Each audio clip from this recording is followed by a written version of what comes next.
Testing? Yes. Thank you very much for that great introduction, and thank you to the organizers of this event. We have a lot of distinguished speakers today. Of course, Richard Hoagland, as I'm sure you all know, and Richard Dolan, Timothy Good, Ed Grimsley. I feel like I'm opening for the Rolling Stones. And who remembers the first act, right? But I'll try to make this memorable for you. We're talking about the origins of the secret space program.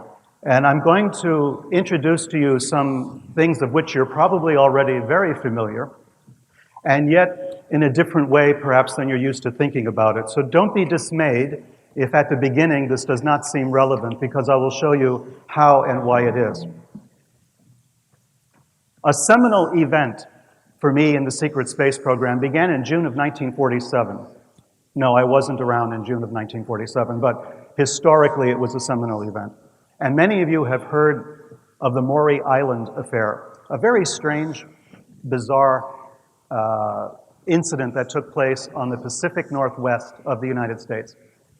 Shortly after Kenneth Arnold, a pilot, gave us the term flying saucer that month, there was a UFO sighting.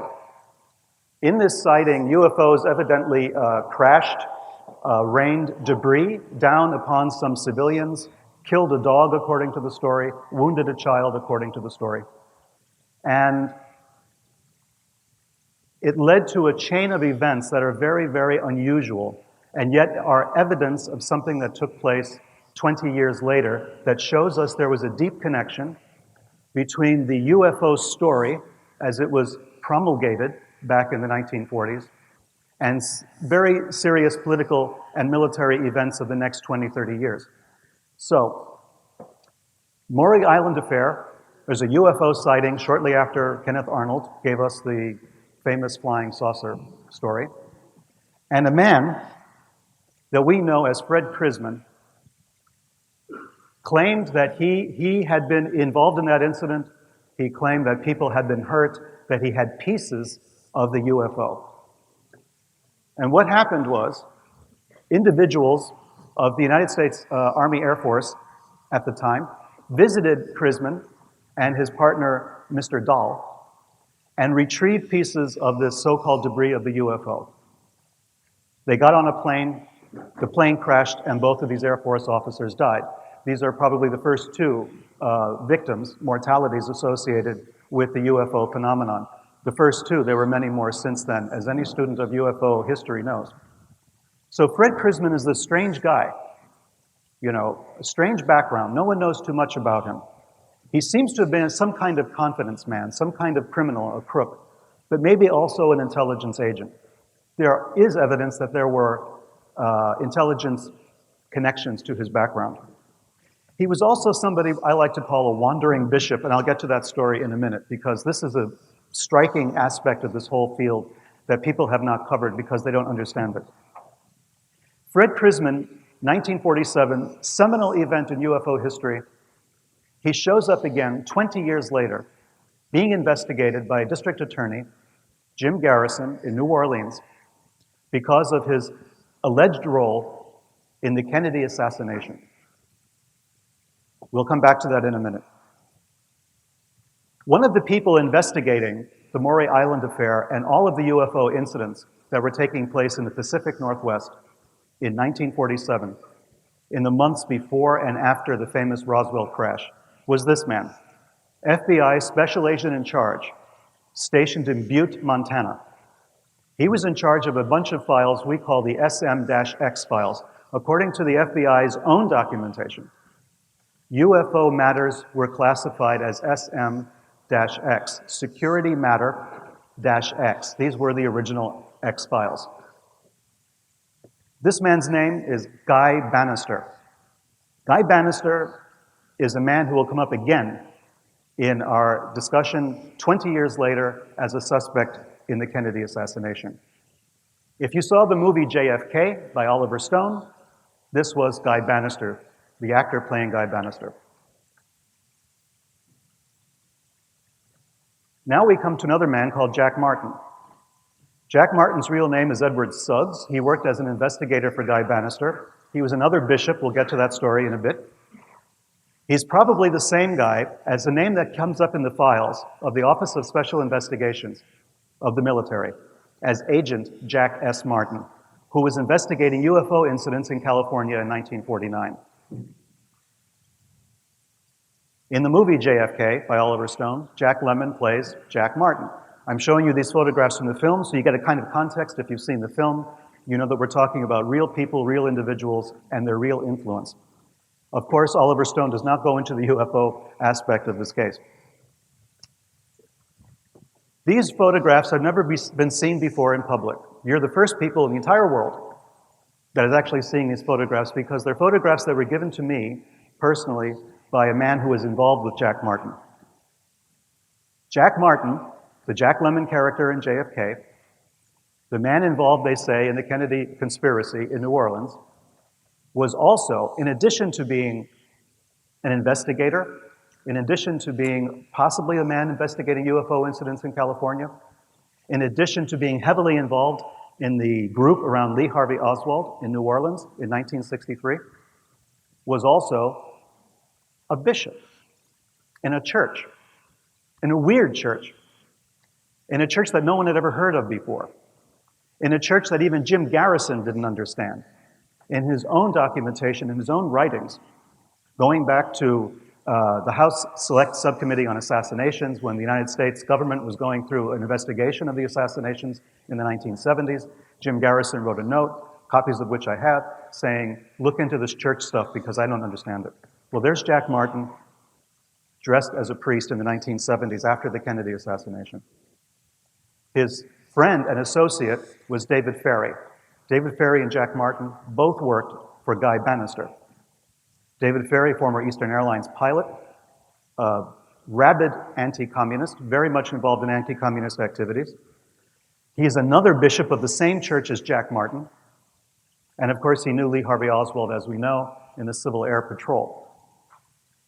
In the movie, that was David Ferrie, unforgettable guy in a fake wig and fake eyebrows, talking about enigmas wrapped in mysteries, wrapped in puzzles, wrapped in all kinds of things.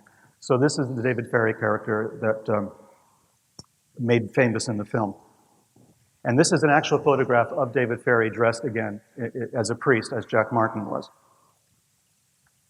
We have co-conspirators in the Kennedy assassination, as we will see, ties back to the UFO and the space program, who were involved in a strange church, a church that didn't really exist except on paper.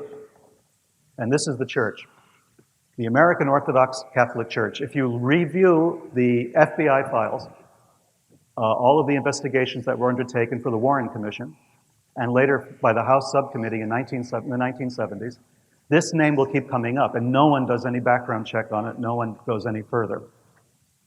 Members of this church included a man called Profeta, we'll get to him in a second, David Ferrie, Jack Martin, a man called Carl Stanley, who was mentioned in the FBI files, Tommy Jude Baumler, Thomas Beckham. These are all names familiar to researchers in the Kennedy assassination. They were all members of this church, most of whom were bishops in the church. The church had a lot of bishops, not many priests, and no congregations. Seriously. Just bishops, no priests, no congregations. Rarely did they have a building.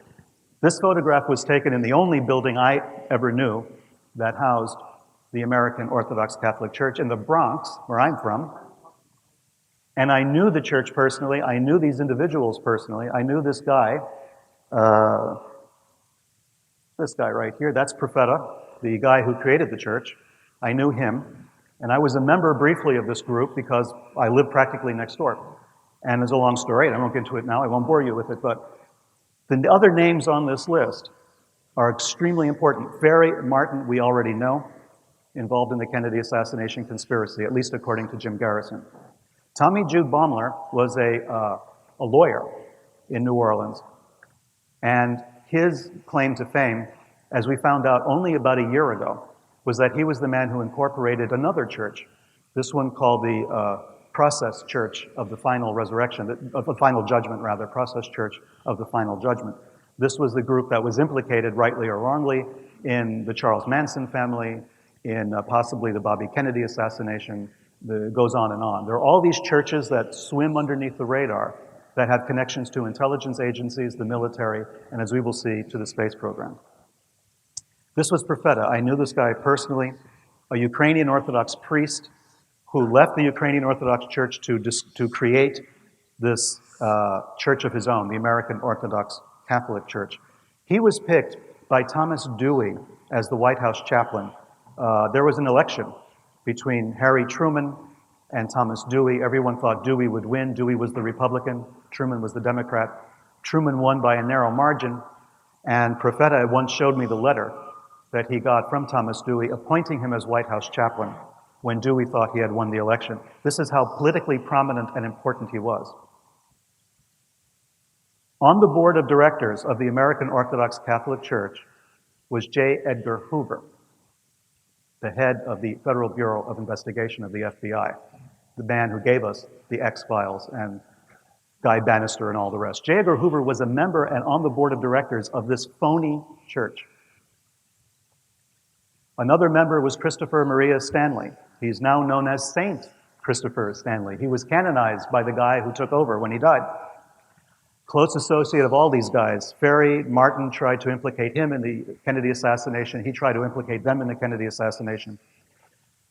When Profeta had created the American Orthodox Catholic Church, he summoned all the other bishops who had been bishops with him in this church to go to New York and present their bona fides, their bona fides, their credentials to him and to Hoover. The only one who obeyed this was Carl Stanley, Christopher Maria Stanley. Christopher Stanley goes to New York, he goes to Profeta, he signs on, he goes back to his home in Kentucky, he's dead less than a month later, and only 2 weeks after the death of David Ferry, the mysterious death of David Ferry, another bishop in the same church. Suddenly the bishops of this church were all being killed. They were all dying under mysterious circumstances, all within a few weeks of each other. This story you have not heard before, because no one knows what to do with the material. No one knows what to do with this information. So when it comes to churches and guys in funny hats, you know, there is some degree of mystery out there and confusion. This is the organization as I, over the years, uncovered it, starting with our friend Profeta over there, to Christopher Stanley, to David Ferry, to Jack Martin. These were all guys implicated in the Kennedy assassination, and they all wore funny hats. The connection was this, another funny hat, that's J. Edgar Hoover in his Masonic Shriner fez, because he was a Freemason, as I think we all know. So there's J. Edgar Hoover, to Guy Bannister, the guy who investigated the UFOs in 1947, the guy who was writing up all these telexes and letters headlined SM-X file, UFO sighting here, UFO sighting there. Down here is Fred Krisman. He was the guy that Bannister was allegedly investigating. And next to Krisman, there's Profeta again. Profeta, who was on the same board of directors of a church as J. Edgar Hoover. All these people working in concert, all these people working together, a phony church, mysterious goings-on, and really weird hats. So what does all this have to do with the space program? You're sitting there thinking, okay, this is all very strange, but what are we here for? Well, let's fall back a little bit. We'll start to see the threads come together. In the United States, the space race began on Halloween 1936. And you're looking at this charming group of individuals down there, relaxing in front of a rocket. These were America's first rocket scientists. People like Jack Parsons, Theodore von Karman, and this is the launch at Arroyo Seco in California on October 31st, 1936. The very first launching of a rocket by American space engineers.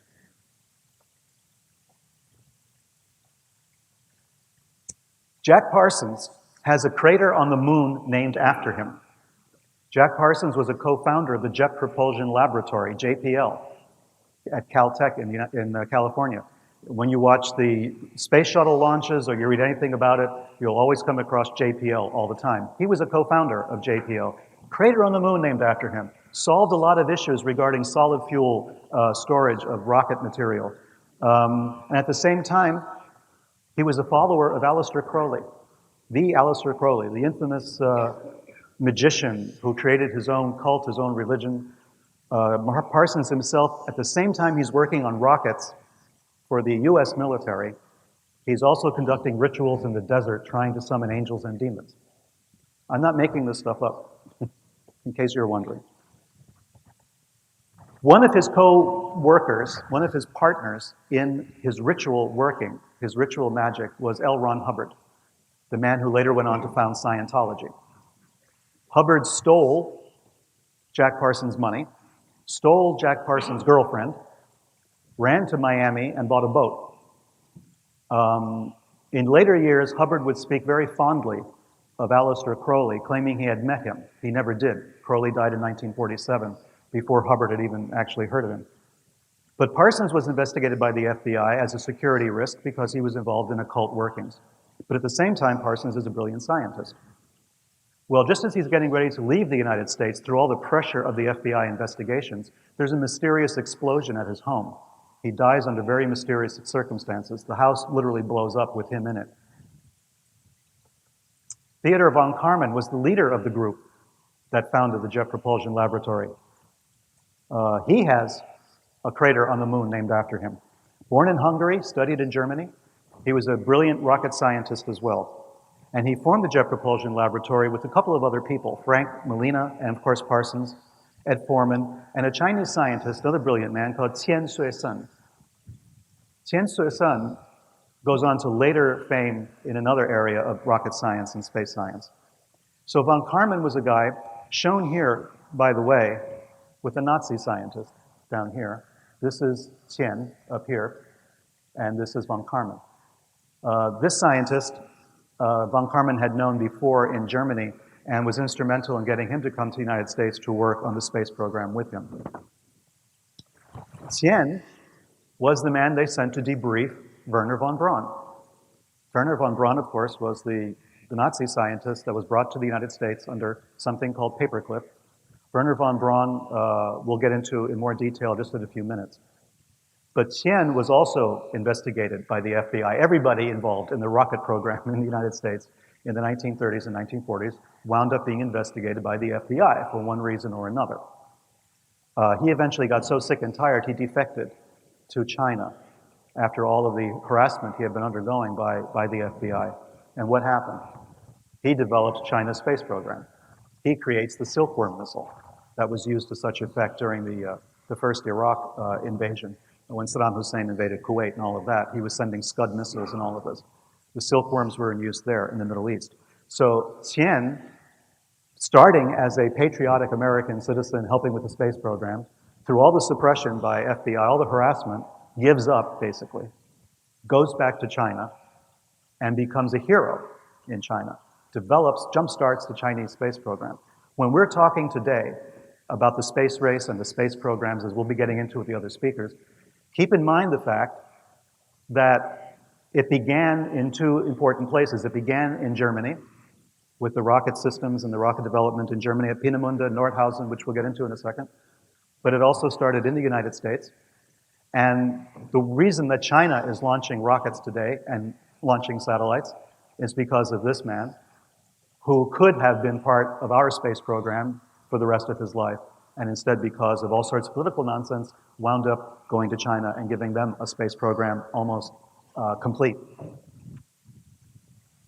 At the same time in Germany, in the same year, almost the same month, 1936, we have Fritz Goslau of the Argus company.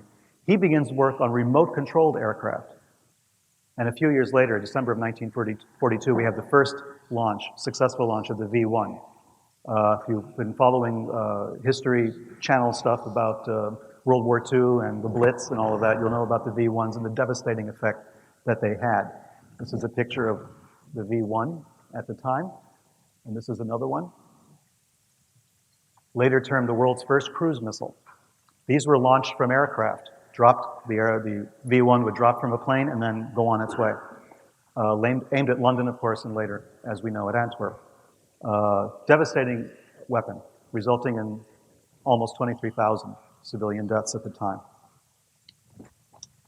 But at the same time, back in 1941, we have the first jet-assisted takeoff launch in California by the von Karman group. Jack Parsons is here.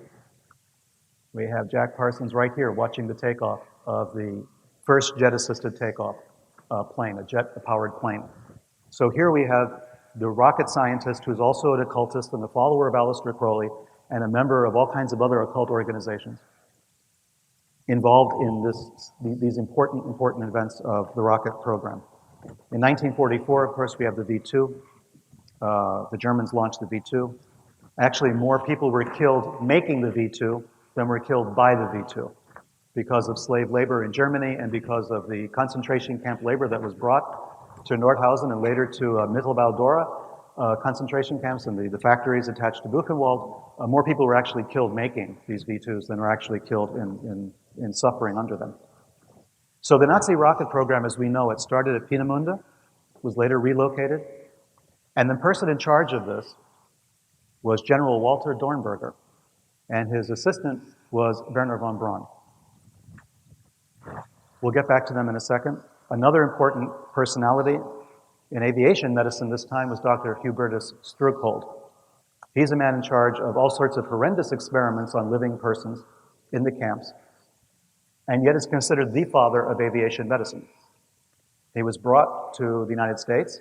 He was given his own institute at Randolph Air Force Base in Texas, and they had a building named after him until the local Daughters of the American Revolution decided that having a building named after this guy was probably not the best message to send to our next generations of young people studying medicine, so they took the name off. People were aware that Strughold was basically a monster. We've all heard of Operation Paperclip, I think. Started as Operation Crossbow, Operation Overcast. The British were trying to get the scientists, Russians were trying to get Nazi scientists, and the Americans had their own program, which they then later renamed as Paperclip. It wasn't just the men, the scientists they were bringing over, it was also their documentation. It was also as much machinery as they could possibly get. We are talking about hundreds of railroad cars, freight cars filled with documents and equipment and machinery. Not talking even about the hundreds at first, and then thousands of Nazi scientists that were brought to the United States. Here's a photograph of the team at Fort Bliss, Texas, Paperclip members. That's a hell of a lot of Nazi scientists. And not a single funny hat among them, I will point out. One thing that's important to remember about the space program in the United States, until 1957, it was not a civilian program. For the first 10 years, or 15 years of its existence, it was a military program. There was no NASA. The National Aeronautics and Space Administration had not been created yet. So all of these people worked for the military. The rocket program was a military program, and you have to remember that's the origins of the space program, was with the Army, which later became the Army Air Force, which later became NASA. The space program went under NASA. These were supposed to be our Nazis, right? We were sold a bill of goods. The United States was told us, oh, these people are not really Nazis. They were Germans, they were scientists, they were helping out, they were working for us, they really weren't believers. Yeah, right. Why then, if this is so, did we bring the best and the brightest to the United States, give them whatever they wanted, all the resources that they wanted, whatever they needed, whatever they asked for? And the Soviet Union was the first country to launch a satellite into space. If they were really working for the United States and they had become born-again American patriots and card-carrying Republicans, yes, Republicans, how did it happen that we didn't get a rocket into space, we didn't get a satellite into space, that the Russians were the first? Well, what happened? Weren't they sabotaging our space program since the very beginning? These are the true believers. This is just a handful of the people you'll come across when you research this. Walter Dornberger later becomes the head of NASA. Later gets a board position with Bell Aerospace in the United States. Is considered a rabid Nazi by military intelligence officials who are doing background checks in Germany. They've got witness statements, they've got documents, they've got everything they need to put Dornberger in jail for the rest of his life. Those documents are buried. Wernher von Braun was an SS major. There are photographs of Wernher von Braun in an SS uniform.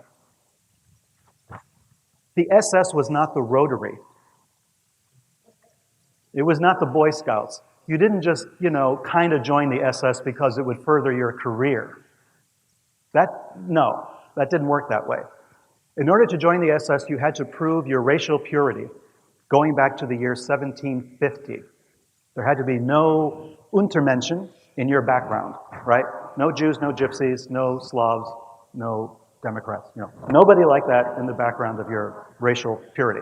You had to prove this, and you had to maintain a certain degree of involvement with the SS all the time. The SS was a pagan cult. The SS forbade mention of Christian holidays even in their documentation. The SS was extremely pagan, was extremely anti-Christian, anti-Jewish, anti-everything else. If you had a rank of major in the SS, you did not get that automatically. You got that because you proved yourself. And Wernher von Braun was proven later to have been involved in meetings discussing slave labor requirements for the rocket systems at Peenemünde and also at Mittelbau. He was involved in these discussions. He knew about the killings of prisoners, the torture of prisoners. He was involved in all of that. It didn't matter to Wernher von Braun. At the same time that he's working for us, we bring him over under paperclip. He's now in the United States. What is he doing? He's sending classified materials out of the country to his comrades back in Germany. We know this. It's part of the documentation. It's part of the record now. These files have been declassified. Wernher von Braun was working against the United States almost from the beginning. This is a scandal, But yet we consider him the father of the American space program. I mean, he's the one who got us to the moon, right? Kurt Debus was the first director of the Kennedy Space Center, the first director of the Kennedy Space Center at Cape Canaveral in Florida. He was a member of the SS and the SA, the Sturmabteilung, right, the brown shirts, the stormtroopers, two other Nazi organizations. This is the man who turned in his friends and co-workers to the Gestapo if they made disloyal remarks. This was a true believer, once again. As I say, he was an SS officer. The Allies considered the SS a criminal organization for very good reason. And yet, we put this guy in charge of the Kennedy Space Center. Theodor Zobel, another scientist, performed experiments on prisoners in the wind tunnel experiments. We brought him over. He worked for us. Hubertus Struckold, as I mentioned, tortured prisoners, killed people just for experiments, dumped them into freezing cold water to see how long they would survive, stuff like that. Jumpstarts the Aviation Medicine Institute at Randolph Air Force Base. George Rickey, very famous Nazi, murdered prisoners personally murdered them at the Mittelbau-Dora site, right, is given positions with American corporations in the United States. Emil Salmon worked as an engineer at Wright-Patterson, as you can see. He torched a synagogue. Heinz Gesicke, a rocket engineer. His family in the United States during the war was spying for the Nazis. He was fine. He was okay. Denazified. Otto Ambros. We've all heard of Otto Ambros, probably. Executive at IG Farben. This is the guy involved in administering the experiments in Zyklon B, the gas that was used in the death camps. He gets a job with W.R. Grace and Company. Leonard Alberts gets a job with the Bechtel Corporation. All big American corporations, all very important members of the military-industrial complex. His co-workers hated him, that he was just too Nazi even for them, and some of them were Nazis. Didn't hurt him at all. They moved him from position to position, but they kept him on. In May 29, 1947, to give you an idea of how badly the Nazi paperclip scientists were sabotaging the American space program, the United States attacked Mexico with a missile. A missile, this one, the Hermes missile, based on the V-2 design, was launched by German scientists at White Sands Proving Ground in New Mexico. It went up, and then it took a right. And it wound up in Juarez, Mexico, just outside of a heavy populated area. Hit the ground, blew a crater 50 meters across. We actually bombed Mexico with a missile in 1947. The Mexican government was not amused. It's like, we have people going across the border this way, you're sending missiles this way, what's up? Well, the Germans in charge of this had sabotaged the guidance system so that it wouldn't go where it was supposed to go. And the American engineers who were responsible for some of these experiments were complaining like mad to the Pentagon, saying that these guys are nuts. They're doing all kinds of crazy stuff. They are not really on our side. Well, We're going to now move into another area. But just for a second, we think about this situation, this scenario. We had German scientists working for us, stationed at military bases in the United States, who were totally unmonitored. They could leave the base at any time. They would go walking through town. They opened up mailboxes. They were receiving mail from Europe. They were sending mail out to Europe. A lot of it went to Eastern Europe because they had colleagues who had been taken by the Soviets in order to help their German scientists, Nazi scientist colleagues in the Soviet Union and in the Eastern Bloc. They were sending American blueprints over to Eastern Germany, to East Germany and to Russia. At the same time, they're working in the United States. These records have since been declassified, not all of them. I mean, God forbid we should declassify records that are 60 years old from World War II, right? You know, you're wondering right now, is there a secret space program? Well, there was a secret space program in the 1940s, for sure.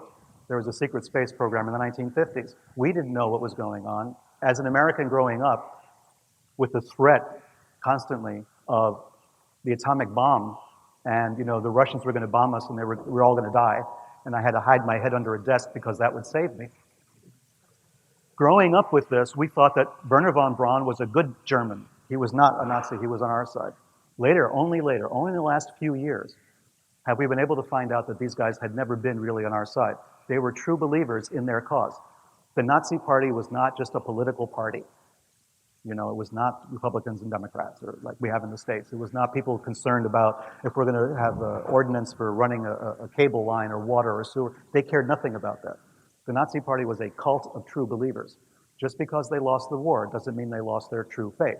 So they maintained it through thick and thin. They looked down on their captors in the United States. To them, it was a toss-up. Do we go to Russia? Do we go to the United States? There was no ideological choice being made. It was strictly a pragmatic one. Where are we going to get the best deal? You know, they were operating on their own. They were operating with their own agenda. So in 1947, we have the Cold War. First, we bomb Mexico, and we apologize for that later. Then we have the Kenneth Arnold sighting. We have the Maury Island affair. We have famously Roswell. In 1947, that same year, the CIA is created. The Department of the Air Force is created. A year later, Truman defeats Dewey. I mention this because of the relationship to the other incidents that we're talking about. In 1950, the Korea War begins. Okay, so now we're in Cold War mode. Russians have poured across the border into North Korea. Okay, the brainwashing thing starts. Everybody's freaking out about the weird science the Russians are using to brainwash American soldiers. Okay, a person very involved in this, in all the hysteria around this, in 1952, holds a seance in a farmhouse in Maine. The man is, no, not the Pope, not the funny hat guy, the other guy, Andrija Puharich. Andrija Puharich was a medical doctor, he was an inventor, he was a military man, a captain in the army, stationed at Camp Detrick, later Fort Detrick, Edgewood Arsenal later, he was stationed at. This is the area of the United States, the military that's involved with chemical and biological weapons. Puharich, however, was involved in trying to weaponize paranormal abilities. Puharich's focus in 1952, as early as 1952, is how can we use ESP, telepathy, all these things, in a military capacity? Since now we're facing a Cold War with people who use brainwashing methods, Puharich suddenly becomes a hot ticket item. He's talking about using the human brain and the powers of the brain to do all sorts of horrible things to people.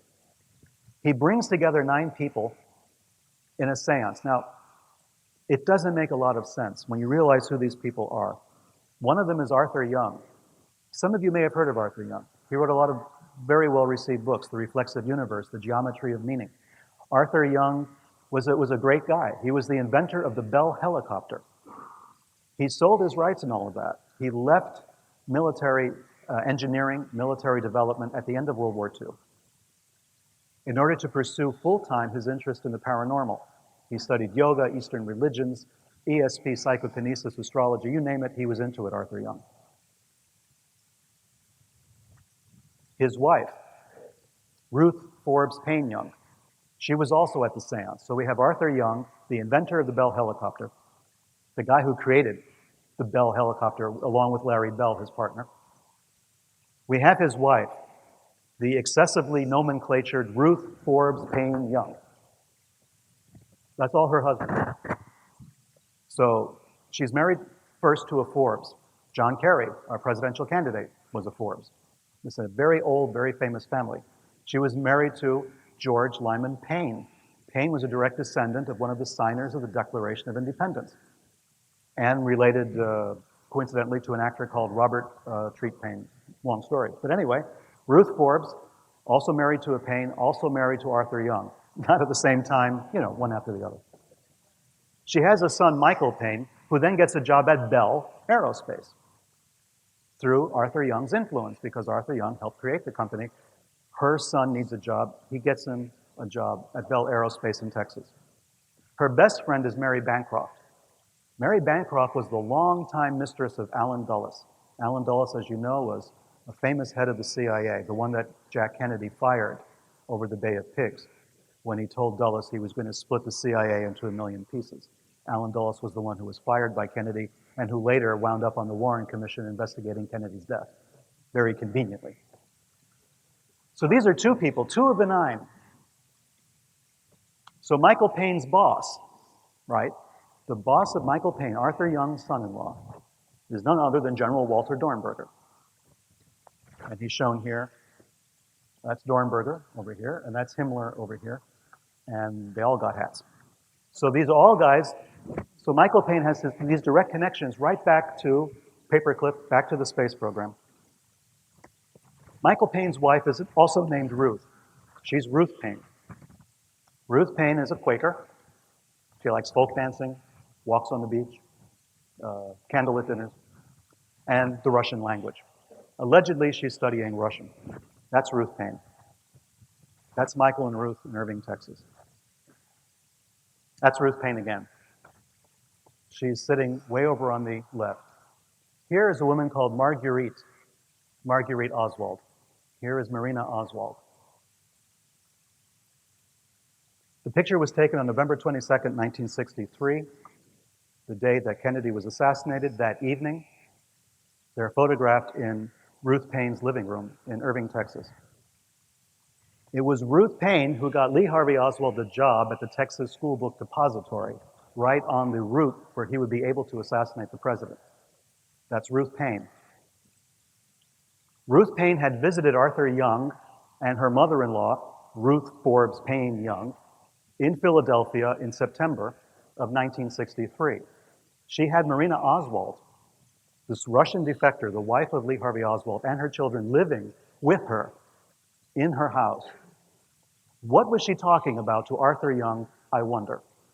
Did she ever mention the fact that, hey, I got this Russian defector and his wife living with me in Irving, Texas, Lee Oswald? Maybe you heard of him. He was a Marine. He defected to the Soviet Union, wanting to become a Russian citizen. He redefected back to the United States. He did all of this, and the guy's still only 24 years old.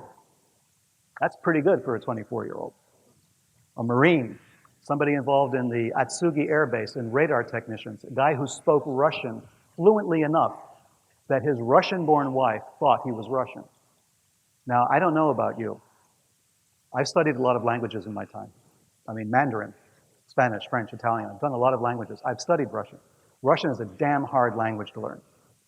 And yet this young kid with hardly any formal education, just barely got out of high school, joins the Marines and learns to speak fluent Russian like that, so much that he can convince Marina that he's fluent, that he's a native Russian. So Marina Oswald, the niece of a KGB, an NKVD, an Army Military Intelligence officer, marries Lee Harvey Oswald, this Marine defector, very famous defector. Then they decide to go back to the United States. Ruth Payne wants to learn Russian. That's her story. Oh, I'd love to learn Russian from Marina Oswald. So she gives her some room in her house because they're broke. And then Lee goes to Texas, and, well, the rest is history. So here's the nine. Here's the connection of these 9 people. I didn't mention all the people of the 9. We'll get to that, but they're mostly DuPonts, Astors, Forbes, etc. These are the wealthiest families in the United States at the time, blue blood Americans with long pedigrees going back to the Mayflower or to the Declaration of Independence in some cases.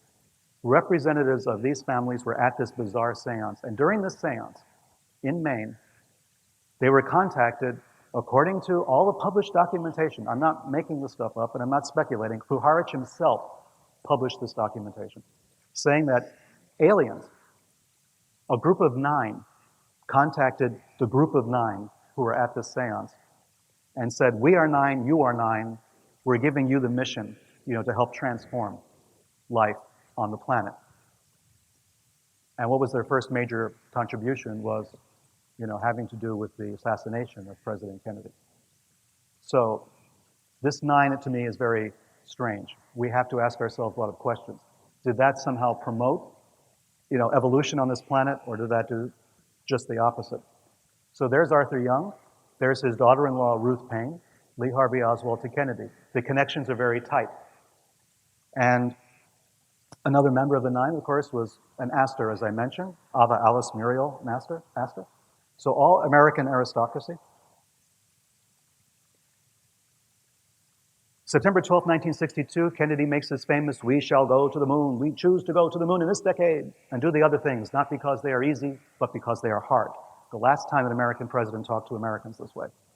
We're going to do things not because they're easy, because they're hard, because that's what we're going to do. He told Congress of the moon mission May 25, 1961. In September 62, over a year later, he reiterates this in a very famous speech. You can catch it on YouTube, it's everywhere. Very brilliant, very passionate speech about what we're going to do. And then, of course, in November of the following year, he's assassinated. What does all this have to do with what we're talking about? Okay, in New Orleans, before the assassination, Lee Harvey Oswald gets a job with the William Riley Coffee Company. The coffee company still exists. He went down there to get a job. He worked for a short time. He quits. He tells a coworker, hey, I've just found the pot of gold at the end of the rainbow, according to the quotation. He's getting a job at NASA. Well, in 1957, the Russians sent up a Sputnik, and that scared the hell out of the American military establishment. It scared the hell out of the American people. They said, we have all these Nazi scientists, what are we getting for our, what bang for the buck are we getting here? So we have to do something about this. And so they put the fear of God into the Nazi scientists and said, okay, listen guys, enough is enough, we fooled around enough, now we have to actually do something. And so the government took control of the space program away from the military and gave it to a civilian organization, NASA. The problem with that was they moved the Nazi scientists from the military to NASA. So it was a change in name only. Suddenly you have military scientists who were Nazis, who were true believers. Now they're working for a civilian agency for NASA under the US government. We didn't really change anything. Direct military control was lost, but the Nazis were still in command. After the assassination, Lee Harvey Oswald leaves the William Riley Coffee Company. He never does work for NASA, although we find out that he was probably working out of an office at the NASA site that was an employment agency for the CIA. This is something that's also come up recently. Anyway, he leaves William Riley, he leaves New Orleans, goes to Texas. After the assassination, his co-workers also all get jobs at NASA. At NASA. They're coffee company clerks, and they got jobs at NASA. As I mentioned, Ruth Paine had visited his wife, visited Arthur Young and his wife. Arthur Young believes, or he's been told, that he's been in contact with these 9 supernatural beings. Andrea Puharich, the guy who organizes this, the captain in the army involved in weaponizing the paranormal, he's the guy who discovers Uri Geller, the Israeli psychic who bends spoons by looking at them. He brings Uri Geller to the United States. He gets him involved with the Sanford Research Institute, run by Scientologists, as it turns out. All this other stuff is going on. Uri Geller eventually says he got tired of it. He thought that he was being run by Puharich as an intelligence asset. He really felt that Puharich was an intelligence agent running him as an agent for one of the intelligence agencies. But part of that program was that he felt from time to time he was being put in contact with extraterrestrial beings. Geller was mystified by what was going on in his brain by all of this. Now, whether you think about Uri Geller as being genuine or not, or a player or not, or whatever, Geller is pretty open and honest about his relationship with Puharich. He didn't like him, he distrusted him, and eventually he cut off relations with him. As I said, Ruth Paine finds Lee the job at the Texas School Book Depository. So then in New Orleans, after the assassination, Garrison remembers David Ferry, Jack Martin, all these guys, Guy Bannister. He conducts his own investigation. And he finds that all of these guys were bishops in a church, except for Guy Bannister, who was like the Pope or something, of the Vatican in New Orleans. And then Guy Bannister and Fred Krisman were the guys who jump-started the UFO thing in 1947 after Kenneth Arnold. So he calls in Fred Krisman. Guy Bannister is dead. He died in 1964, again, mysteriously. So Fred Krisman then is called in. He's interrogated. Nothing much comes of that. So what was the secret space program, from my point of view, from the 1940s? We bring in Nazi scientists to the United States. In 1947, we have the famous Roswell incident. The Roswell debris, we know, is taken to Wright Air Force Base, eventually Wright-Patterson Air Force Base, Wright Field at the time, which is the same place where we bring Walter Dornberger, Werner von Braun, and everybody else preliminarily. We bring them all together. All these guys are together in 1947 in one place. At the same time, we have all these UFO sightings. We have Nazi scientists in the space program. We're afraid the Russians have the bomb. As it turns out, a lot of people had the bomb in those days. We have a group of wealthy Americans, all involved in the militarization of the paranormal. And they make this contact with this extraterrestrial group called the Nine. I wrote a book called Sinister Forces. The very first volume is called The Nine. And it focuses on this strange bit of connections. We have this family, this group of families having a seance in 1952 in Maine, talking to aliens in a spaceship hovering over the Earth, they say. And then later we find tendrils leading out from that seance directly to the Kennedy assassination, among other things. But the Kennedy assassination being the most important and the most obvious one. If you follow the Kennedy assassination, you may know of a guy called George de Mohrenschildt. He was a Russian CIA contract agent who eventually helped in some way Lee Harvey Oswald and Marina. He was involved with them. He commits suicide before he has to give an interview about all of this. In his book, his notebook, his address book when he was, after he was found dead, was the phone number of a man who was also involved with the Nine. I mean, Lee Harvey Oswald was surrounded by so many bishops and so many members of the Nine, the poor guy had no chance, you know. I mean, he was basically surrounded by people who all felt they had some sort of mysterious mission, and Lee Harvey Oswald was the guy in the middle. Oswald himself didn't have much of a connection this way. Connection to military intelligence, probably. That fluency in Russian, which should tip you off right away in those days. But the rest of the connections to the Nine, to the assassinations before and since, are incredible. They're astonishing.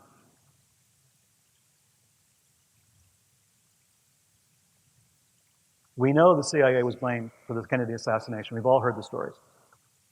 What we don't really remember is that the CIA at that time not only was involved in protecting Nazi scientists as much as they could, and other Nazis around the world, Nazi war criminals, involved with the Vatican, as I think we've all heard. I'm working on a story right now that I hope I'll be able to publish by the end of the year, involving the monastery route in which the Catholic Church really deliberately helped a lot of very famous, very prominent Nazi war criminals escape, giving them Vatican passports, safe houses. Some of the story you've heard already before. But what we don't really realize is the CIA, at the time of the assassination, for instance, was heavily involved with another Nazi organization, the Gehlen organization, which was running agents for the CIA in Eastern Europe and against the Soviet Union.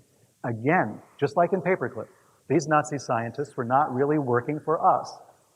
They were taking our money, they were giving us phony reports. They were virtually useless against the Soviet Union. As it turns out, years later, as we find out, when all the chips are in, when all the information is there, we find out they've been sabotaging us as well. Allen Dulles was protecting Nazi war criminals since before the war ended. We know that in transcripts of speeches and talks that he had with famous Nazi leaders going back to 1944 and 1945. And the fascinating thing about Allen Dulles, bringing all of these pieces of these disparate things together, was that he was Mary Bancroft's mistress. Okay, Mary Bancroft was the friend of Ruth Forbes Paine Young. During the Warren Commission interviews with witnesses, and you can read this in the Warren Commission transcripts, Look for Ruth Paine. Read her. She appeared twice before the commission, talking about what she was doing in the days and weeks and months leading up to the assassination, how she knew Lee and Marina Oswald, all of these questions. Alan Dulles is part of that committee. He's sitting in. At the point where Ruth Paine starts to talk about her trip to Philadelphia to meet Arthur Young 2 months before the assassination, 3 months before the assassination, Alan Dulles cuts her off and changes the subject. He does not allow her to finish the story. Read the transcript for yourself, you'll see it. It's blatant. Alan Dulles, who's been quiet the entire time, suddenly jumps in, like a defense attorney, and then suddenly says, oh no, we're not going to, let's talk about this instead. As she's about to say who she met, who she was dealing with, Alan Dulles changes the subject, changes the story. Her information about Arthur Young never makes it into the record, and she hasn't talked about it since. What was going on? Alan Dulles knew Mary Bancroft. Mary Bancroft was Ruth Forbes, Paine's, Young's best friend.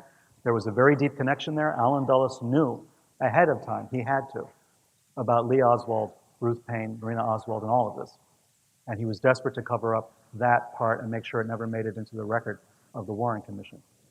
So we have a lot of wild stuff going on, including the fact that Ruth Paine's husband, Michael Paine, was working for Bell Aerospace. So what do we have? We have a Garrison investigation alleging there was a conspiracy in the Kennedy assassination. The problem with Garrison trying to prove all of this is that he had a cast of characters nobody would believe, right? He had Clay Shaw, who was an unbelievable character on his own, the man that he was trying for the assassination. But he also had all these other characters. He had all these bishops, He didn't know what to do with these bishops. He couldn't understand that the bishops were a front for an intelligence operation. He suspected it, but he didn't know where to go with it. Paranormal researchers, UFO personalities like Guy Bannister, like Fred Krisman, and of course employees of NASA. All of these people can be tied back to Paperclip, can be tied back to the Nazi space program, the people that we brought over. This was all part of the problem. This was all part of what happened. Secrets were kept. There are still classified documents on the Kennedy assassination. We know that. Thousands of documents have yet to be declassified. Thousands of documents on World War II. Thousands of documents on the Admiral Byrd expedition to Antarctica. Right. We've classified so much in the United States alone. Now think of your own countries. I did a lot of work in Latin America. People who know that I was in Chile in 1979 researching the Nazi influence down there and trying to find out information about Nazi technology that had been smuggled to South America.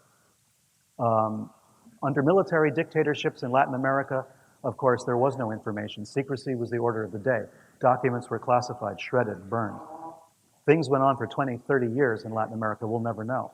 And yet, many of our Nazis wound up there, in Argentina, in Chile, in Bolivia, Uruguay, Brazil, Colombia, Ecuador, Peru, everywhere. There were Nazis in hiding, all of these places. They were scientists, they were SS officers, they brought technology, they brought money, vast sums of money under Otto Skorzeny. All of this was being brought and developed into programs. Perón used to brag about his own space program, developing a new jet system, a new, faster than speed of light kind of thing that he was talking about and bragging about, because he knew he had Nazi scientists there working for him. The author Joseph Farrell, very good researcher, has written about the Bell, has written about alternative sources of energy that were being developed by Nazi scientists in South America, in Bariloche, very close to where I was detained in Chile, on the other side of that border. So there's a lot of secrecy yet. We know history, only the declassified portions of history. The world that we know is based upon what we've been told. We can read books about history and feel that we know what's going on. But I can tell you, the history of the last 100 years is largely still classified. We live in a kind of dream world, thinking that we know what actually happened. Right now, there's information that the Japanese had detonated an atomic device in August of 1945 off the coast of Korea. And there are Japanese intelligence officers who come forward with this story and who are insisting that it took place. If that's true, we have to rewrite the end of World War II, right? Then we have to go back and say, wait a minute, what really happened? If we talk about paperclip, the way I was taught in school in the 1950s and 60s was that the Nazis were, these were good Germans. Werner von Braun was never a Nazi. Dornberger was never a Nazi. All these guys were on our side. As it turns out, it wasn't true. As it turns out, they were sabotaging us every step of the way. Our space program was the result of Nazis trying to stonewall us and to prevent us from getting there, until eventually, after Sputnik, they were told, you better do it or get out. So that's what happened. We sold our soul in the United States, and not just the United States, believe me, other countries as well, including the Soviet Union. We sold our soul for this technology. We dealt with some of the worst war criminals in history. Not just even the Holocaust, but the idea that they had slave labor that they worked to death and replaced with other slave laborers. And these people who employed these slave laborers deliberately, who were involved in every step of that process, including the killing of these laborers also, were the people that we brought over for the space program. Our space program has its origins in people, on the one hand, like Jack Parsons, who once wrote that he was the Antichrist. He was a brilliant man, but he believed he was the Antichrist and was ushering in a new age of witchcraft, according to him. And he was a follower of Crowley and member of the Ordo Templi Orientis and all of this, a very brilliant guy, but a very strange guy on the one hand, and we had the Nazis on the other. You know, these were the people that were jump-starting the space program of the United States, starting in 1936 and going up until the moon launch. So we have to go back and relook at this history and ask ourselves why. Why was it so necessary? Why was the space program militarily necessary? Why did they work for the Army? Why did they sabotage the process as much as they could? Why did the Army allow Nazi scientists to wander off the base and do whatever they wanted to do, communicate with whomever they wanted to?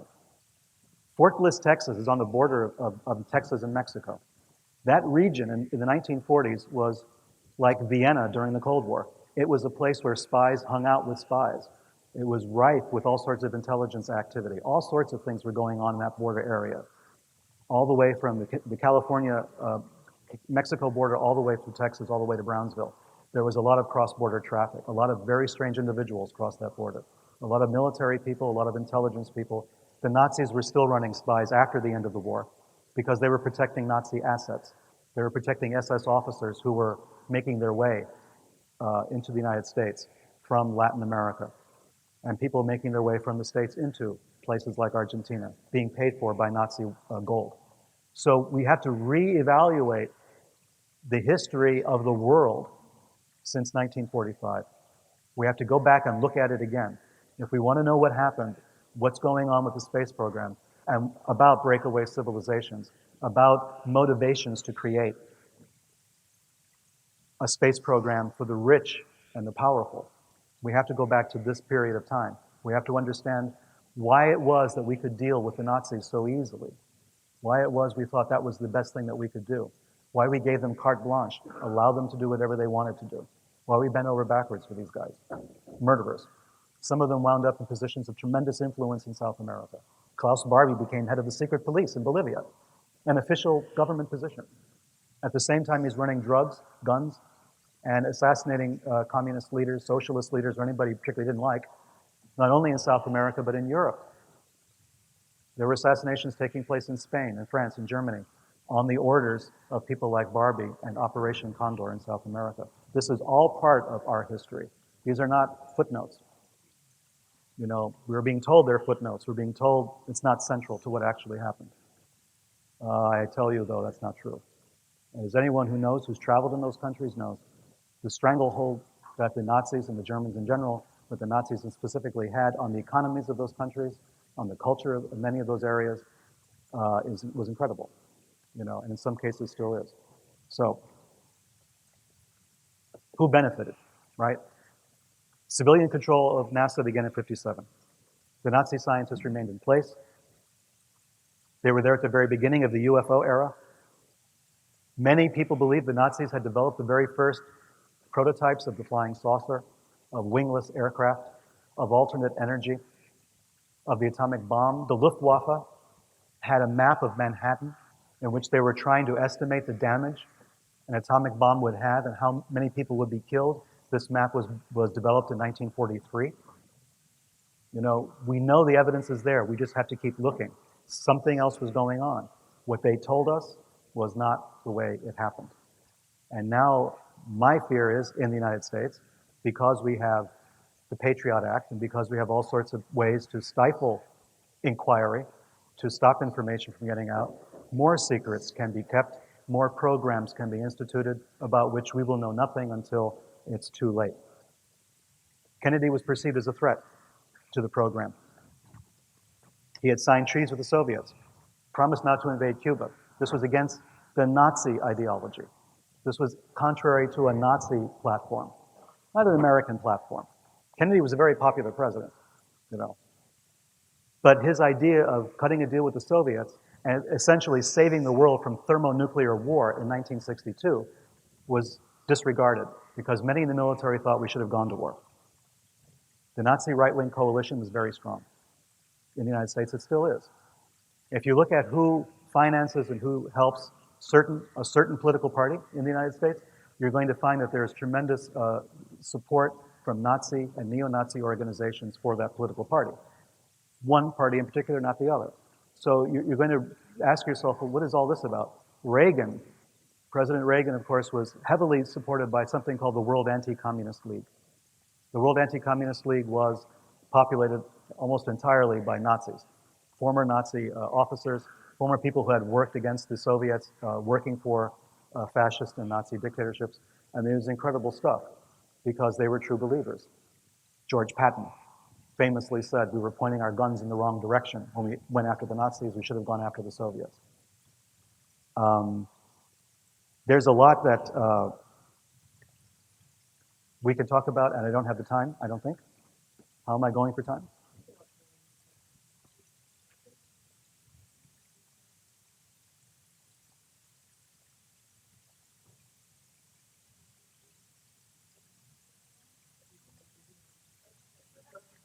I'll just keep talking until you tell me to stop. Okay. Really? Oh, cool. Okay. In that case, the pause that refreshes.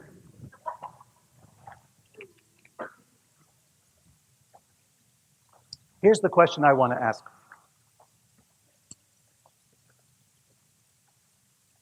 What more was there at stake? Why was Kennedy killed? It had to be for some really big reason. It couldn't be because they didn't like his hair, you know. It had to be for something really specific and something big, something major, something that was going to affect the economy and the political structure, power structures that existed. Did Kennedy's insistence on going to the moon rob other projects of finances and resources that they needed? Was the moon a kind of chimera, a kind of quixotic dream that we should go to the moon first and show our superiority over the Soviets? Was it something that took money and power away from this inner circle of right-wing zealots, of Nazis who had a different approach to science, a different approach to the space program? People who wanted to do their own thing. And that Kennedy's insistence that we're going to put all of our money into the space program took away power from them, gave more power to NASA, but took it away from the military and took it away from other projects. So was there, in the 1960s, a secret space program? We talk a lot about the military-industrial complex. President Eisenhower warned us about that in his farewell address when he left office. And we've focused on that to a great deal, but we don't really know what it is. We know it has to do with guns and the Army. But remember that the military also was developing rockets, jet propulsion, various types of missiles. NASA was solely occupied with visiting other planets, according to its brief. Its space science was satellites going to other planets. It was a non-military application of space technology. The military was still involved in their own aspects of space technology. And this involved missiles, it involved alternate sources of energy, it involved different types of aircraft that could fly at tremendous speeds. About 18 months ago, as an example, I was invited to participate as an observer in a meeting of former intelligence officers out in Las Vegas. Go figure. And during the course of that time that I spent there, we visited several military installations, and we had to have all sorts of security checks done and all of that. And you've all heard of Area 51. Well, there was a presentation given, much like I'm giving one now, on Area 51 by one of the guys who was there, who spent his lifetime there. And he was very bitter about the fact that even the CIA could have an association where former spooks could sit down and chat and have drinks and talk about their failures or successes, but that the guys at Area 51 could not. They're still bound by secrecy laws of things that happened back in the 1950s and 1960s. You might remember the U-2 incidents. You know, the Nazis had the V-2, we had the U-2. And the U-2 was our stealth plane that took photographs of the Soviet Union, of other countries. It was a spy plane. That, of course, was developed at Area 51. That was where it was housed. That's where it was based. So all of this took place at Area 51. And Area 51, according to popular understanding, was a military installation, a military base. That's not exactly true. It was an intelligence operation. It had nothing really to do directly with the military. It was an indirect relationship that was had at Area 51. So you had the development of the U-2. People, of course, always say they were back engineering, reverse engineering spacecraft or UFOs and that sort of thing there. This guy would not talk about that, of course. He poo-pooed the idea. But his presentation began with a picture of an alien and the theme song from the X-Files, right? So he starts his presentation this way, and of course everybody laughs politely or nervously. And then he goes on to give his talk about Area 51, and thank you. He says I have until 3 o'clock. Sorry. Don't worry. Oh, I've got a lot more presentations in here. Believe me, we could do this all night. Yes. Okay. Sure.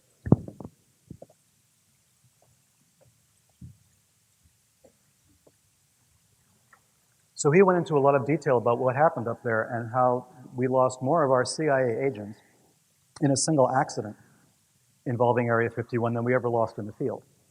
So there was a lot going on up there, and that's still classified. He still can't really talk about it, not even to a group of former intelligence officers who had all signed secrecy oaths and everything else, and he still couldn't go into it. You know, so his presentation was rather thin, but he did talk about the U-2 programs and Francis Gary Powers and all of that, and everybody in the audience understood that when he's talking about Francis Gary Powers, the pilot of the U-2 who was shot down over the Soviet Union, we're also talking about Lee Harvey Oswald.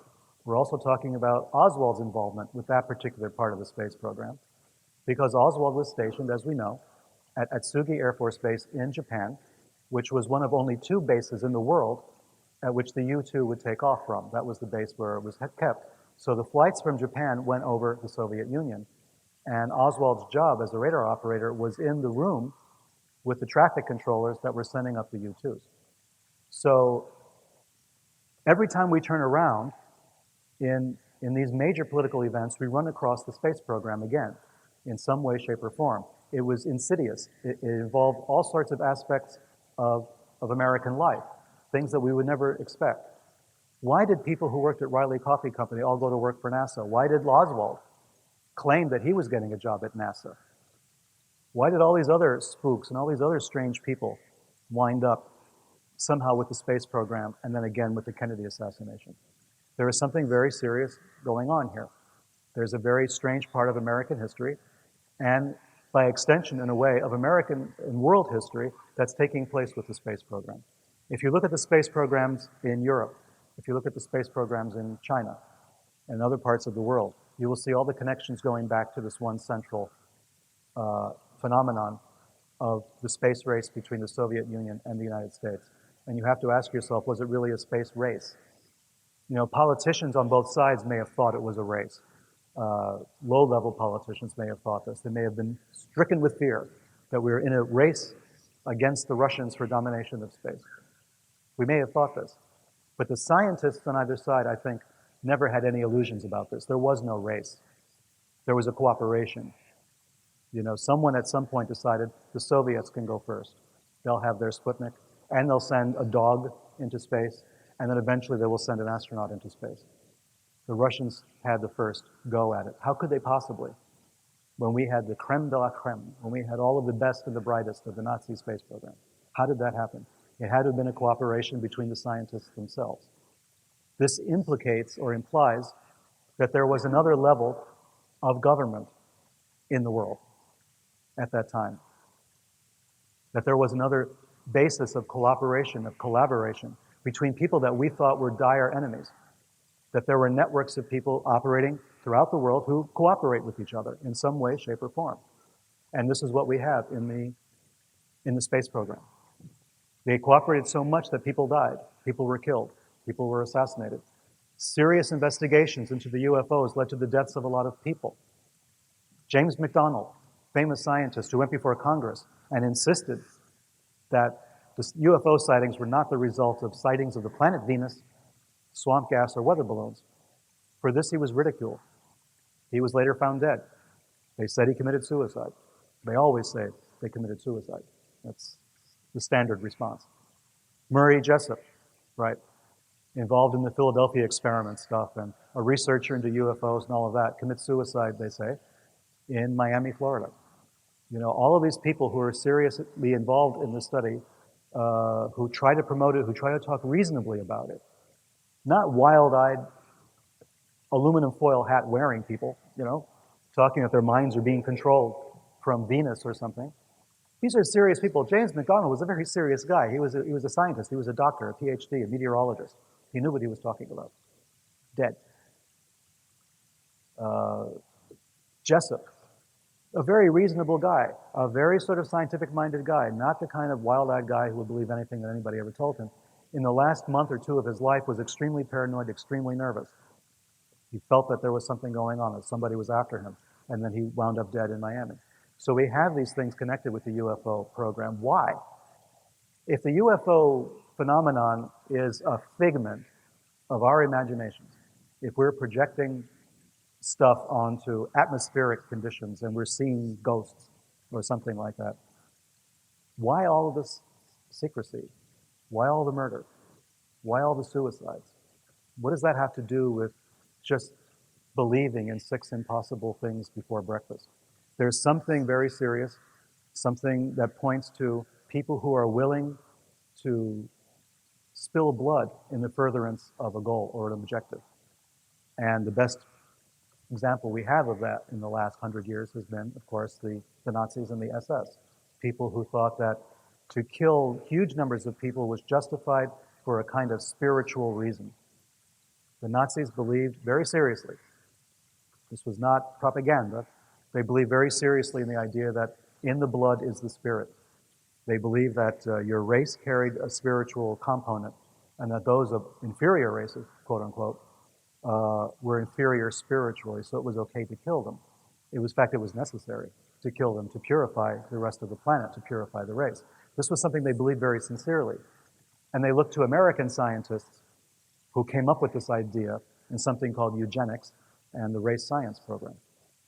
So, when you have people who believe that the ends justify the means, when you have people who believe that murder is acceptable, even on a huge scale, because of the responsibility they have to jumpstart evolution, the next stage of it, and then they lose a war, do you really think they're going to go away? Do you really think they're going to say, shucks, lost the war, I guess we're all going to become Democrats? It's not going to happen. It just won't happen. Many times I've told people the same example of Christianity. Christianity began and lived underground, in cemeteries, in catacombs, meeting secretly at night for over 300 years before it was accepted in the Roman Empire. 300 years.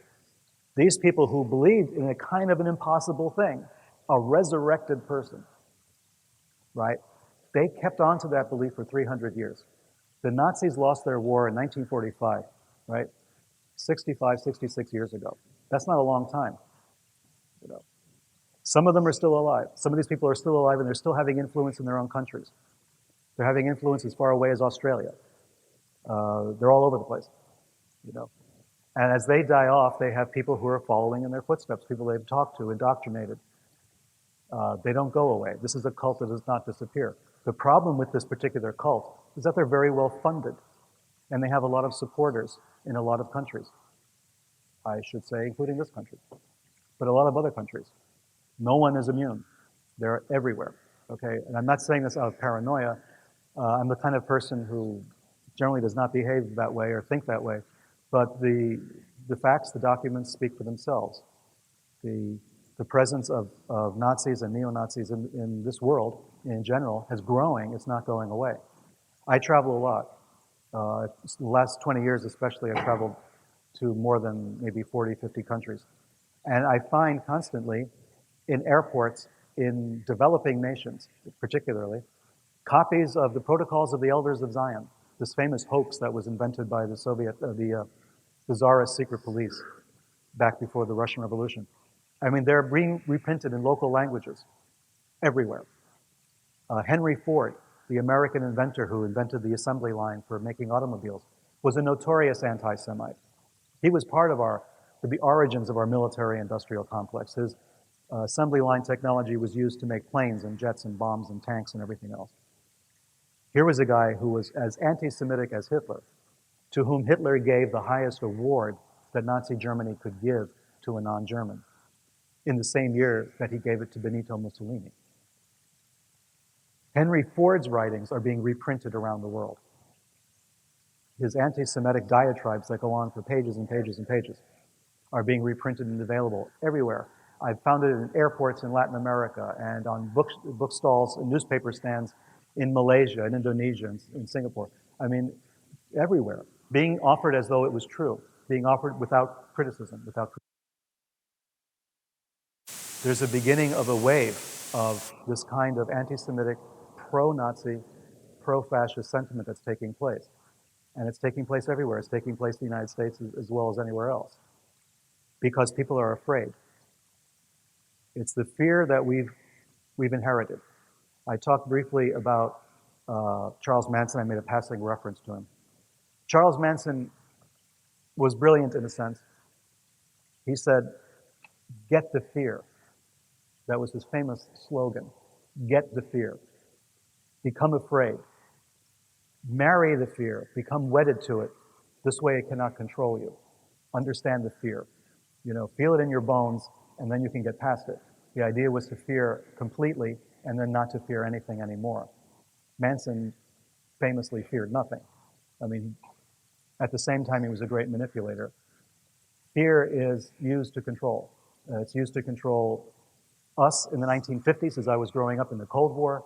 We believed at any moment we were going to be bombed by the Russians or the Chinese. I don't know how the Chinese were going to do it, but we were told the Chinese were going to do it.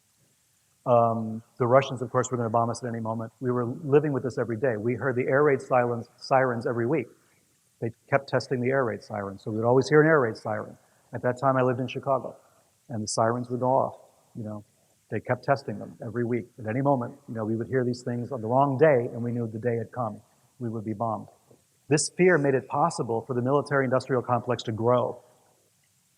And then, you know, things kind of quieted down. The Soviet Union fell. The Cold War was, quote unquote, over. Nothing else to fear anymore. Of course, that would mean tremendous loss of revenue for the companies that had been based on fear. So we needed something else, right? We needed another enemy. So Saddam Hussein came along. He was very, very convenient for us. So Saddam Hussein was a new enemy, a new scapegoat. You know, new people to hate, new people to fight against, new people to raise an army against. So everybody was happy again back in the state of Connecticut, which is virtually run by the defense establishment. Everybody got their jobs back. And then, of course, famously, we had 9/11. Now, a lot of people will ask, do you believe that 9/11 was created by a conspiracy? I always tell people it doesn't matter. Look at what happened. Look at how 9/11 was used. That's what's important, really important. Because 9/11 was used the way, to go back to the 1930s, the way Hitler used the Reichstag fire. There was a fire Definitely there was a fire. It took place at the German parliament. No doubt about it. What was in doubt was who started the fire. Hitler said they were communists. He said, there's a communist conspiracy in this country. It's going to destroy us. You have to give me all of the authority. You have to surrender your liberties, and I'll keep you safe. We know what happened. In 9/11, the same thing happened.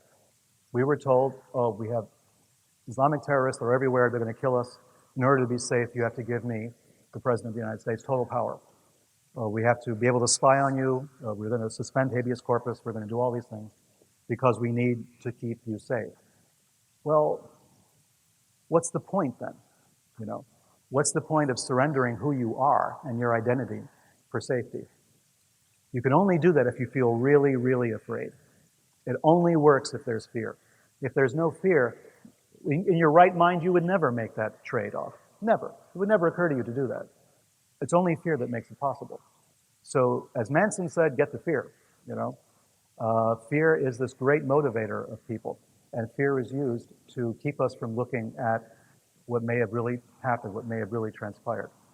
So, when we talk about a secret space program, as I've said before, why wouldn't there be a secret space program? Why wouldn't there be? We have a lot of people here. We're afraid of certain things, and the people with power are afraid of something else. The people with power are afraid this planet may become uninhabitable soon. They're afraid there may be wars over water. There may be wars over clean air. Whether or not you believe in global warming, whether or not you believe it was created by humans or not the issue. The people in charge, they won't tell you this, but they do believe in global warming. They do believe that the planet is gradually becoming less and less inhabitable. So there would be a secret space program. There would be a program to get as many of their people off planet as possible. Why not? Why wouldn't there be? That's a pretty good investment, I think, of time, resources, money, technology, whatever. We know that individual entrepreneurs are developing their own space shuttles, charging a few $1 million for a seat. That should tell you something, what it's going to cost us to get off this planet, if we had to, for any particular reason. You know, so are there people willing to say, we're building our own rocket ships, like in a Ray Bradbury story, you know? We're going to have our own rocket ships, we're going to leave, you know, and all you guys are going to have to stay behind and deal with whatever it is whatever mess we've created. So yes, these secrets will exist. They have to. I mean, the people in charge are not stupid. You know, we may think they're stupid. We laugh at our politicians in every country. But they're not all that stupid. Some of them are, you know, some of them are reptiles, you know, to use a David Icke expression. I'm speaking metaphorically, he's not, but I think we agree, there's common ground there. So you have to ask yourself, what is your position on this? Where do you fit in? Where do we as individuals fit in? You know, if the government can keep secrets, as they did with the space program, as they did with Paperclip, as they did with the assassinations, as they did with Admiral Byrd's diaries, for crying out loud. If the government keeps those secrets, why can't we have our own secrets? You know? Why, as individuals, we're not allowed to have a Patriot Act for ourselves? Why can't we tell our governments, no, you can't have this information about me, it's classified?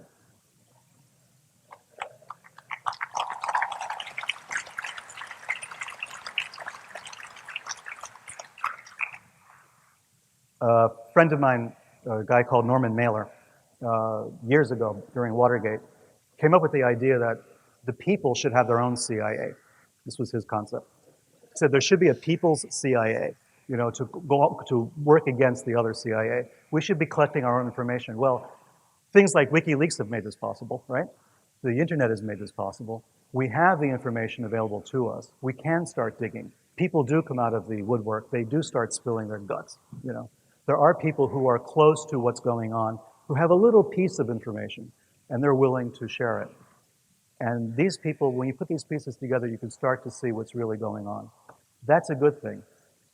But also we have to have a way to protect our own information. This is the thing that governments will never agree to. They will say, wait a minute, you know, we're keeping secrets. We have our classification systems. We have documents. We have things that you're not supposed to know because you can't handle the truth, as Jack Nicholson said.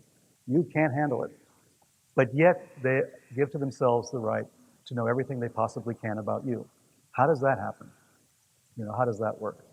So I think Norman Mailer was right. What you need is a way to collect information to defend yourselves against the collection of information against you. And there has to be a way to do this.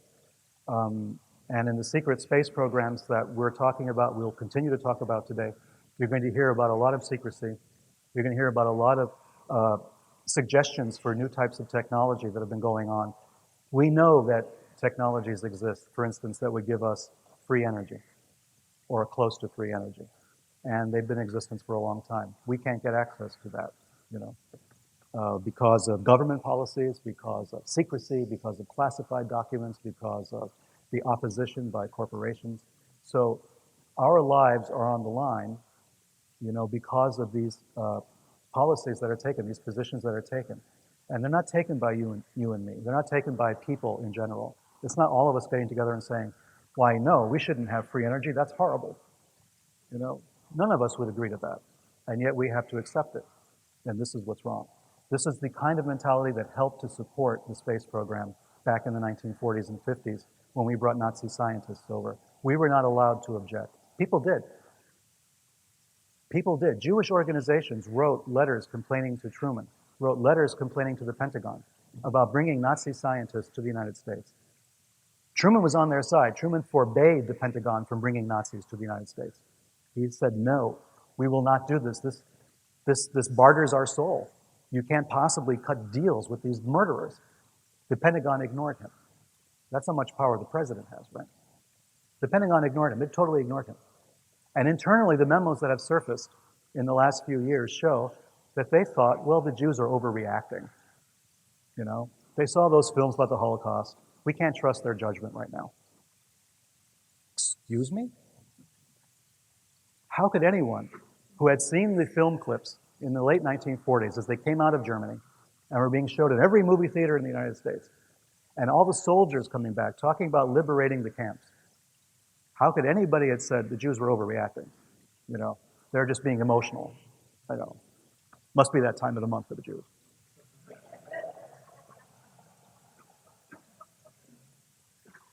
But that's what the reaction was. And it's chilling to read this in the documents that have been declassified. Go online and find them. They're there. You can read this for yourself. It is astonishing. Read a book by Linda Hunt called Secret Agenda. Great book. Okay? She goes into a lot of detail. She reproduces these documents. It was very difficult to get a copy of this book in the United States after it was published. When I was researching Sinister Forces, and I was looking for a copy of Secret Agenda by Linda Hunt, I had to get a copy in French because there were no copies at all in the United States at that time. You could not get a used copy. You could not get a new copy. There was nothing. Luckily, I can read French. Otherwise, what's the point? But I did manage to get the book in French. Now you can get it, you can download it, but you can't get it in print.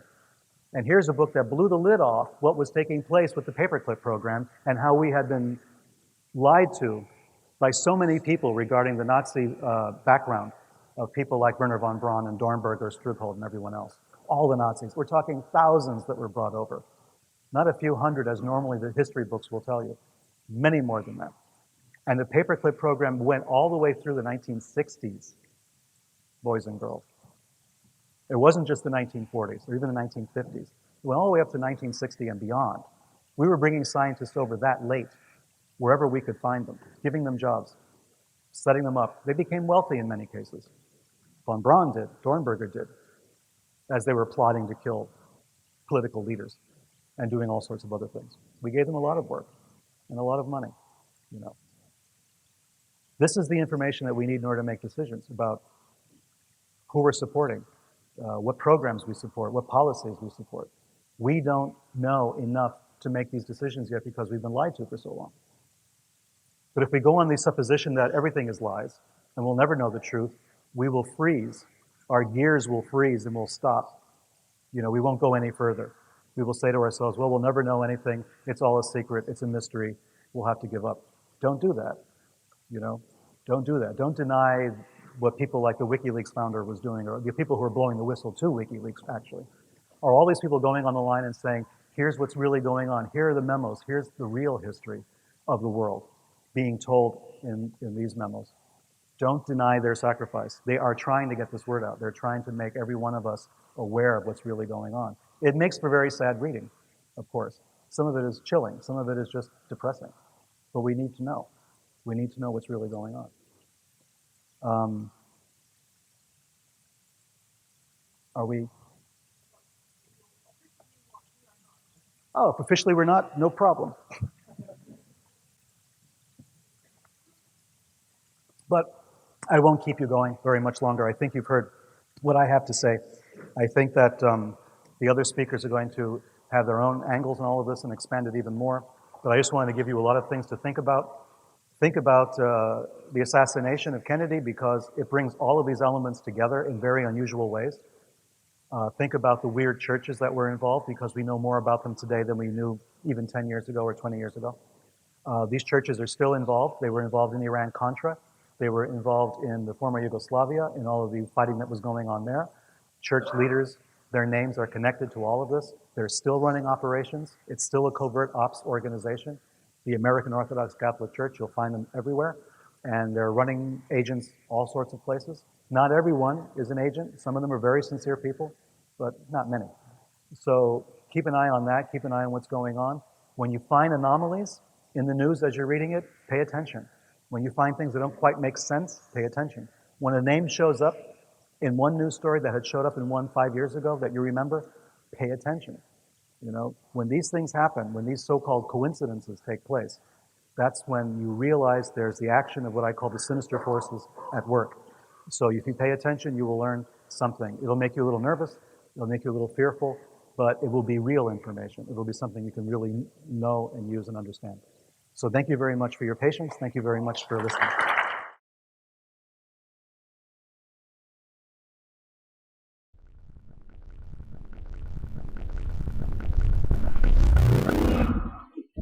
Finally, if we are to win the battle that is now going on around the world between freedom and tyranny, the dramatic achievements in space which occurred in recent weeks should have made clear to us all, as did the Sputnik in 1957, the impact of this adventure on the minds of men everywhere who are attempting to make a determination of which road they should take.